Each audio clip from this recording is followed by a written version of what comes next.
विश्वे वैदिकधर्ममर्ममहिमा सत्सङ्गविस्तारकम् वात्सल्यं करुणा अहो जनजने आकर्षणम् अद्भुतम् दासत्वं गुरुभक्तिनित्यभजनम् संवादिता साधुता नारायण स्वरूप स्वामी प्रमुखम् वन्दे गुरुं मुक्तिदम् दिव्यं सौम्यमुखारविन्द सरलम् नेत्रे अमीवर्षणम्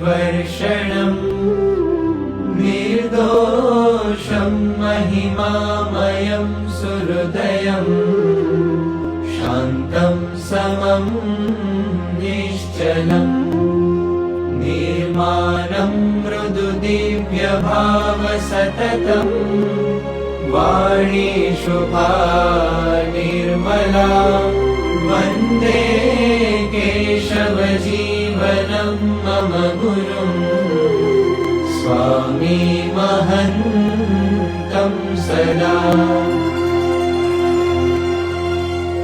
ॐ श्री अक्षरपुरुषोत्तमाय भक्तमण्डलसहिताय ब्रह्मस्वरूपाय प्रमुखस्वामी महाराजाय प्रकटब्रह्मस्वरूपाय महन्तस्वामी महाराजाय च इमं मन्त्रपुष्पाञ्जलिं समर्पयामि।